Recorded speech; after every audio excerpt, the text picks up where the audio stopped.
everybody, and thank you for watching the Wealth Guard Show. I'm your host, Tom White. Well, it's the end of the first quarter, and it was a pretty good quarter if you're involved with stocks or commodities as things moved modestly higher. The only thing we were missing was volume, as we've been reporting on for the past couple of weeks, and we'll talk about that in just a little bit. As we move into the second quarter, we hear and see many different reports and forecasts out there, and it's difficult to decipher who is right and who is wrong. In addition, there are all sorts of numbers that are coming out weekly, and later on they come out and revise those numbers and reports, and you don't know what to believe. So what are we supposed to do, and how are we supposed to act, and what are we supposed to expect in the market? I like to look at what we already know and follow the evidence from there.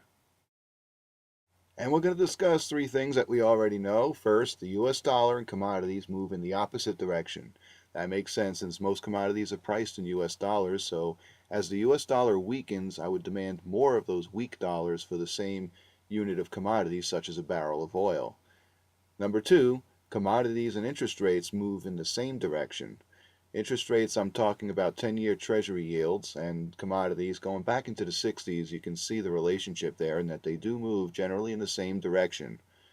And number three, higher interest rates are bearish for stocks. And that also makes sense as the cost of borrowing goes up for companies and operating expenses. And also if you've got high interest rates and commodities moving in the same direction, commodities being higher is also bearish for stocks because if they manufacture things, the cost of materials are going to go significantly higher, as well as the cost of fuel to transport them to their final destination. And so if I know these three things, then I should be able to look at the US dollar and see that if it's declining, I'll take a look at the commodities and see that they're moving higher. And if commodities are moving higher, that's just confirming what we're seeing in the US dollar and their decline. Secondly, if the commodities are moving higher, then we should be able to look over at interest rates and see if they're moving higher as well. And if we see the higher interest rates, that would confirm the move that we're seeing in the commodities, which would confirm the move that we're seeing in the dollar. And if we're seeing higher interest rates, then we should know that shortly that's going to have an effect on the stock market, and we should know that and take action accordingly. So we begin by analyzing the US dollar and weighing that up against the commodities represented by the CRB Index. And then we take a peek over at the 10-year Treasury yields and see what they're doing, and follow that up with the stock market.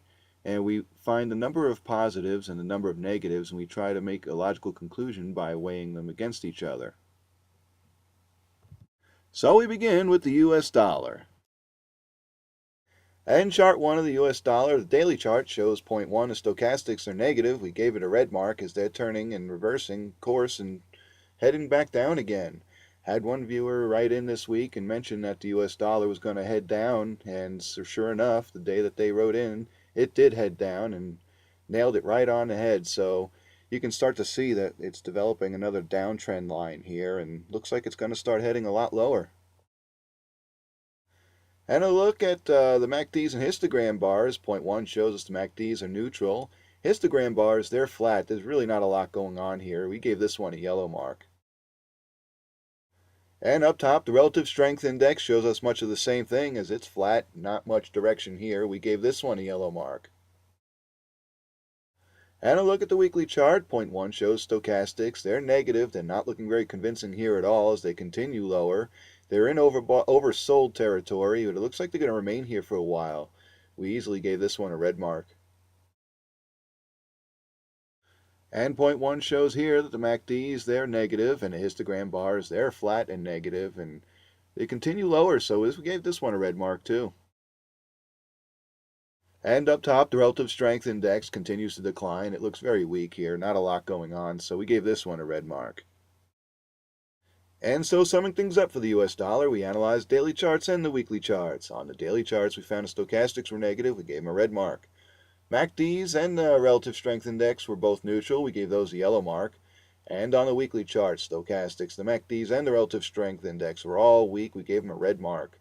For a total, we had 4 red marks, 2 yellow marks, and 0 green marks for the US dollar. And let's take a look now at the commodities represented by the CRB Index. And a look at the daily chart of the commodities. Down below, stochastics are positive and nearing overbought territory, but we gave them a green mark. Up top, point 2 shows we got some resistance up ahead. We'll have to wait and see if we hit there this week. Looks like we may, as things appear to be stronger in the commodities for now. And a look at the MACDs and histogram bars. Point 1 shows the MACDs are turning bullish and the histogram bars are positive, so we gave this a green mark. And up top, the relative strength index is positive and it continues to rise, so we gave that a green mark. And over on the weekly charts down below, point 1 shows the stochastics are turning positive again. They've been overbought for a while here, but it looks like they're going to stay that way and looks like we're going to get another bump up. And down below, point 1 shows the MACDs are flat and the histogram bars, they dropped a bit. We gave this chart a yellow mark. And up top, the relative strength index, it continues in overbought territory there, but still looks all right, but it's flat. We gave it a yellow mark. And so, summing things up for the commodities, we analyzed daily charts and the weekly charts. On the daily chart, stochastics, MACDs, and the relative strength index were all positive, and we gave them a green mark. On the weekly chart, stochastics were positive, we gave them a green mark. MACDs and the relative strength index was still neutral, we gave those a yellow mark. And so, summing things up, we got a total of 0 red marks, 2 yellow marks, and 4 green marks for the commodities. And now let's look at the 10-year Treasury yields. And a look at the daily chart of the 10-year Treasury yields down below. Point 1 shows stochastics are overbought and they're starting to cross a bit here. Gave it a yellow mark here as it's starting to decline. This one could turn red very quickly. We'll watch this one at the beginning of the week here for any drop in interest rates. If that does happen, then I do believe this will turn red very quick. And a look down below at the MACDs and histogram bars. The MACDs are positive, but the histogram bars have dropped a bit here, so we gave this one a yellow mark. And a look up top at the relative strength index. We see that it's backing off of resistance there a bit at point 1. Gave this one a yellow mark too. And over on the weekly charts, down below, point 1 shows stochastics, they remain negative in decline. Gave this one a red mark. And a look at the MACDs and histogram bars. Point 1 shows MACDs, they're negative, and the histogram bars, they're also negative. We gave this one a red mark. Up top on the relative strength index, we see that that's flat, so we gave this one a yellow mark. And so, summing things up for the 10-year Treasury yields, the daily charts of the 10-year Treasury yield showed that the stochastics, the MACDs, and relative strength index were all neutral, so we gave them a yellow mark. Weekly chart showed stochastics and MACDs, they continued negative, we gave those red marks. Relative strength index was holding up, though, flat, so we gave that a yellow mark. And for a total, we had 2 red marks, 4 yellow marks, and 0 green marks for the 10-year Treasury yields. And we take a look now at the Dow Jones Industrial Average. And on the daily chart of the Dow Jones Industrial Average, point 1 shows stochastics, they're turning negative in overbought territory. We gave this one a red mark. And a look at the MACDs and histogram bars. Point 1, the MACDs are positive and look pretty strong. Histogram bars, they've also picked up here, so we gave this one a green mark. And up top, the relative strength index is rising, so we gave this one a green mark too. Over on the weekly charts down below, point 1 shows stochastics, they're turning positive again after declining. We gave this one a green mark. And a close look down below, we see that the MACDs and histogram bars are really flat. We gave that a yellow mark. And up top, the relative strength index, it looks like it's picking up again, so we gave this one a yellow mark as it's starting to climb. All we're missing in this is a little volume here on the upside for the Dow Jones. Otherwise, things would look pretty good. And so, summing things up for the Dow Jones Industrial Average, we analyzed the daily charts and the weekly charts. And on the daily charts, we found the stochastics, they were negative, so we gave them a red mark. MACDs and relative strength index, they were positive, we gave those green marks. And on the weekly charts, stochastics, they were positive, we gave them a green mark. MACDs and relative strength index were neutral, we gave those yellow marks. For a total, we had 1 red mark, 2 yellow marks, and 3 green marks for the Dow Jones Industrial Average. And so, as I said earlier, we've been analyzing the US dollar, the commodities, 10-year Treasury yields, and the Dow Jones. We've been looking for the number of positives and number of negatives and weighing them against each other to find out where the strength is and where the weakness lies.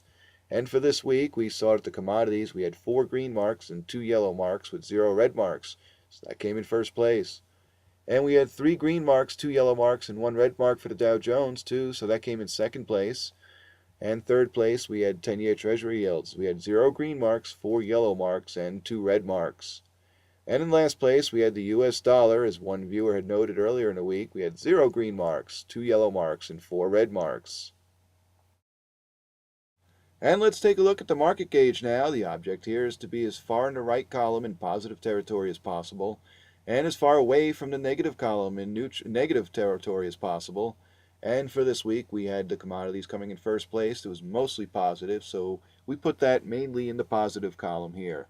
Dow Jones Industrial Average was just behind the commodities here, so we put it below that and just a little bit to the left toward the neutral side.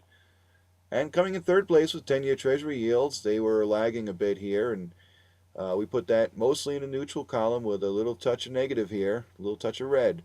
US dollar was mostly negative, so we put that one mostly in the negative column with a little bit of yellow for neutral in it. What I suspect is going to happen here this week is I think that we're going to start to see the commodities, 10-year Treasury yields start to converge together. As we know, they move in the same direction. So we're going to look for that and also the direction of the US dollar for any hint of rebound there too. So it looks like we're going to start the week down on the US dollar, but we're going to see how we end the rest of the week. Overall, we start in the second quarter here, and we're going to wait and see if we can continue this rally that we've been having. Wanting to see a little more volume here, desperately on the upside here. It's just not happening right now, though, so we remain cautious.